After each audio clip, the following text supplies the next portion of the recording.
Future Market has thousands of board games at discounted prices. Click the direct link below to see all of those discounted games.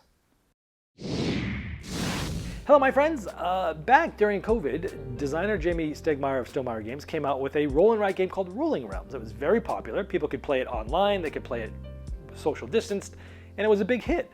And those were all games that were from Stonemaier Games. Well, now he's coming out with a standalone sequel, which means you can play it on your own, but you can also mix it with Rolling Realms, called Rolling Realms Redux. And this is essentially similar to the original Rolling Realms. Again, you can mix them together, but instead of doing it with Stonemaier Games, it's doing it with other popular games like Dog Park and Planet Unknown and Flamecraft and things like that. So let me show you what's in here and I'll see you on the other side.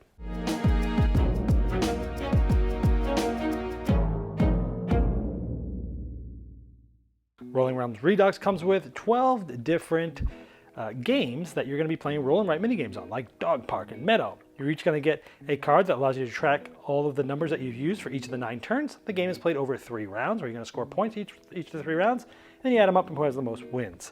Everyone gets a marker, an eraser, these humongous dice. I mean, these things are huge. Look at this. Also, a place to track resources that you can be able to use for special abilities to manipulate those dice as well. Now, at the beginning of a round, a player will shuffle all their cards. They'll put 3 out, and everyone does that. So everyone has the same 3 randomized cards.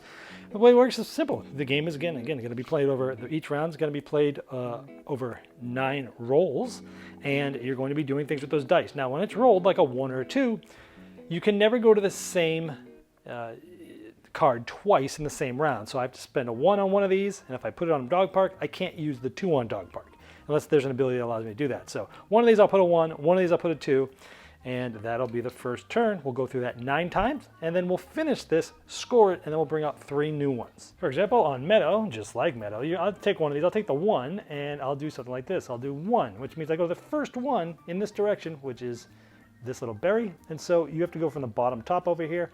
This gets me, this crosses out the berry, but it also gets me a coin. So I'm gonna come over here and circle a coin. What do the coins do? Well, again, all 3 of these you can use to manipulate the dice in all different ways. Sometimes you can actually gain a die, an extra die of value 1 to 6, but I'm not gonna go over all the abilities, but basically they're allowing you to, at any time, you're gonna be able to use them to manipulate the dice. Now those dice are only manipulated for you, not for anybody else. Let's say I use the 2 for the Guild of Merchants and Explorers. So I roll a 1 or a 2, I get to do this. Different dice allows you to do different things. Like this one, I could take, any one of these trains, just not see. Now, normally you have to go next to this town here, or next to something you've already marked. So for example, I could mark this one, and it's gonna get me a heart, which again will allow me to manipulate dice. So I'd mark down, I used 1 and 2. Someone would roll the dice, and we'd do it again. We would do that 9 times for these 3 different mini games. And you would add up all of the stars that you got for each of them, and you would add them up to round 1. Now, leftover resources get removed, but each one is worth 0.1. So you don't get to carry over the resources, you want to use them, but you do get 0.1, which is, maybe it will help with a tiebreaker. And you put all the totals here. Then you would shuffle 3 new cards, and you do a whole nother 9 rounds, that'd be round 2. 3 other new cards, so you end up using 9 of the 12 total, and you do that. After the 3rd round, you add them up, whoever has the most points is the winner. So let's talk a little bit more about some of these mini games. Dog Park, you pick a dog, and then you're gonna walk that dog, and like if you use the 3, it would go here, and you would get this bonus here, like this.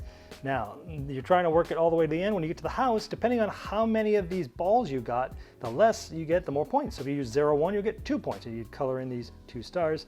2, you get 1, 3, you get nothing. But you're also getting resources, but you're only doing 1 dog at a time, so that's how you do that one.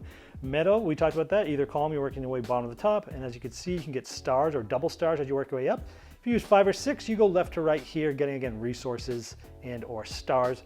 And the Merchant Explorers, again, you're moving out using different types of terrain depending on the dice, and you're trying to get the stars out there to score. There's regular games like poker, and if you place, you get the flop. So let's say if you do a 5 here, 5 or above, 4 above, 3 above, you get a bonus. You get a resource, and this is the cards that are coming out in the flop. You're also going to be able to use numbers to make a hand, hopefully. And you're also going to be using things to say that this is my hand, and you're going to be combining that, and depending on what you get, you'll be getting rewards and or stars there. Now in add-on, when you roll dice, depending on the dice you rolled, you might be outlining a certain one, which then gets you some of the rewards like a coin and a heart. Or depending on the dice, let's say you rolled a 2, you could circle 2 bats. Now those bats have to be on an outlined terrain. And then if possible, you can mark off 3 of those bats to gain a pumpkin or heart. That's pretty much it. Then you're going to be scoring with the number of on outlined terrain cards, as well as 1 if you circle all the bats, and 2 if you also mark them all. So working on regions like that.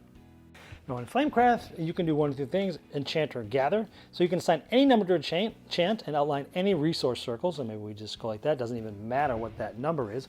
Or you can write a number to gather in the matching shop. So this is 2, 3, or 4. I could use that to gather. And then I would mark, and I get a pumpkin, and I get to use the ability, enchant anywhere, outline a resource circle. So I can kind of do that. And that's pretty much how you do it using Flamecraft. You're going to score a point per shop where you outline both enchant circles. So if I do both of these, I'll get a star. If I do both of these, I get a star. Same thing like that. Also, if you gather, you fill up all 3 of these, you'd also get a star. And again, you're coloring in the stars at the bottom. Now with Planet Unknown, let's say you got a 6. You'd write a 6 here. These can never add up to more than 7, so 6 plus 1 is 7. That's okay. It has to be equal or less. All of them do. And then I would draw this shape in there.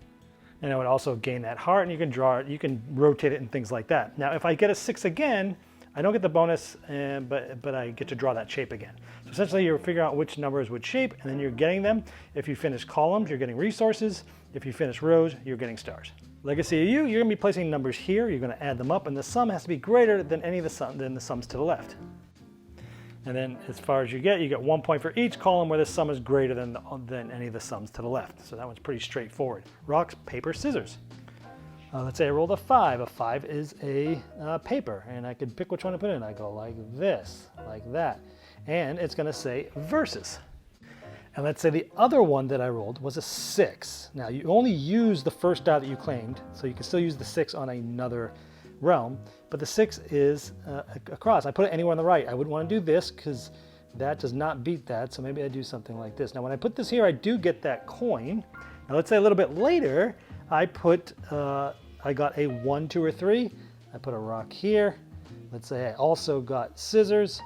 Let's say I got a rock here. And then I would win. This one wins, so paper beats rock, and rock beats scissors, so I actually would win both of these. And at the end, you score a certain amount of points depending on how many of these that you've gotten. Now in this one, let's say I took a 3, then you're going to add the setup, so it's 4, 5, 6, 7, 8. That gets me a pumpkin. But then these 2 numbers come down. Let's say the next time I get, I write down a 5 here. So this is going to be 8, 9. I get a pumpkin. But now the 5 and 3 here, so kind of going up and up, and if you get between 11 and 13, you get stars. Tidal Blades is you'll take a number and you'll cross something off, you'll gain that benefit, like a 2 and a 6. If I get this, anytime I get the champion track, I go here. If I kill something, like if we get all 3 of these done, I go 2 more, and as you work up the track, you're going to score points. Wonderland's War, when you write a number here, and then you write a second one, you'll get these benefits, but at the end of a certain turn, like 4, 5, 7, 8, and 9, you check the total, like in this case 3 plus 1 is 4, versus the rolled dice. And if you win, you get 1, 2, 1, 1, 1 stars if you win. That's pretty much it. Now there is a solo mode that you can play what's called R Ball. It's like a soccer tournament. And you start at the league level 5 and you work your way up to league level 1 to be the grand champion. It gets harder and harder as you do it. Over the course of the game, you're going to be playing against some bots that just score a certain amount of goals. And at the end of the 5th week, you're trying to have the most goals.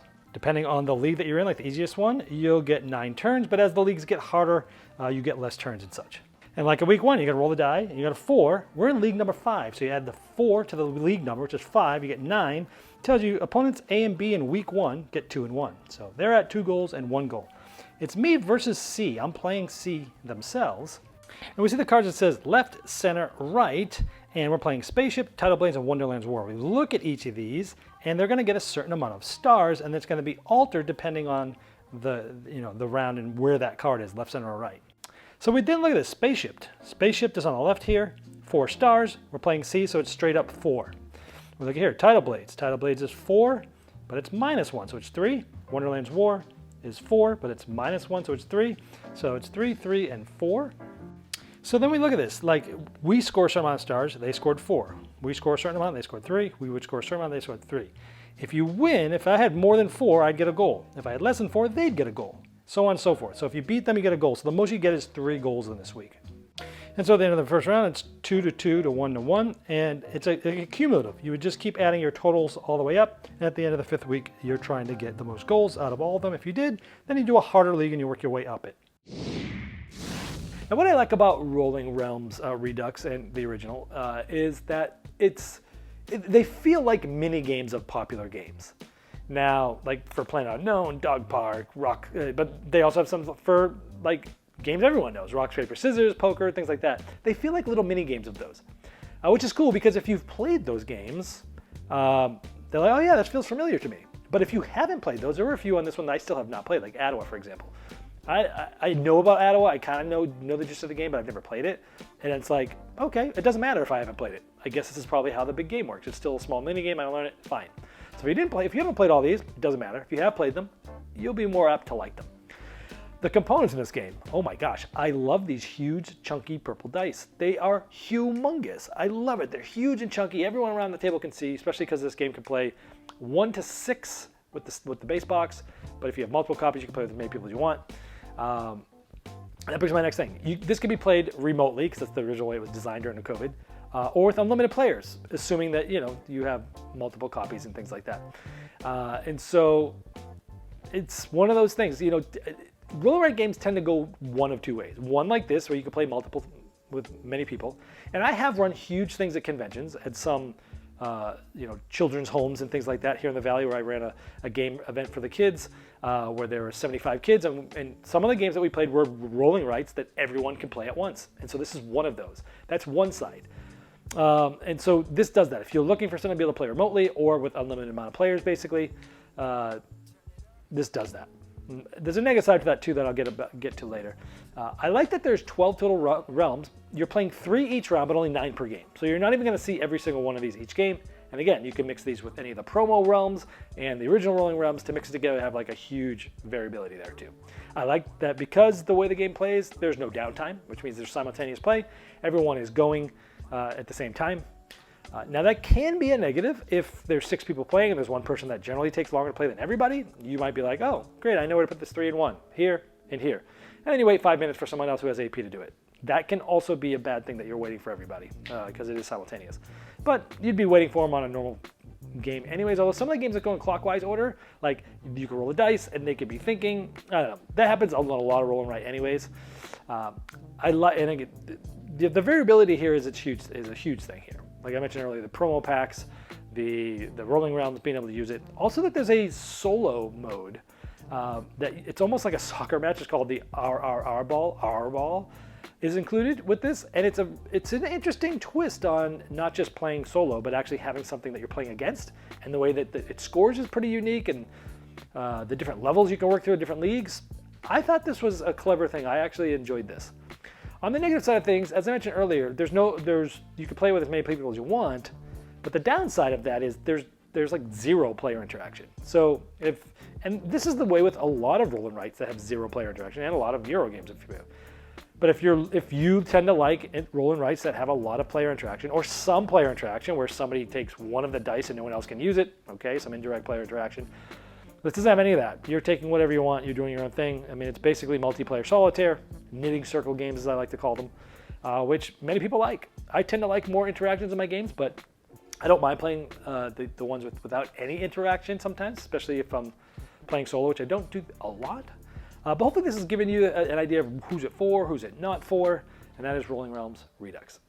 Game Toppers upgrades every game you play, and they'll be launching their 4.5 Kickstarter this July, which will introduce the new Galactic Minecraft and Watson Game Toppers, as well as new game mats, miniature gaming terrain packs, leg kit options, dining covers, accessories, and amazing package deals. Their summer sale is running right now, and you can get 15% off all accessories and premium game mats at GameToppersLLC.com.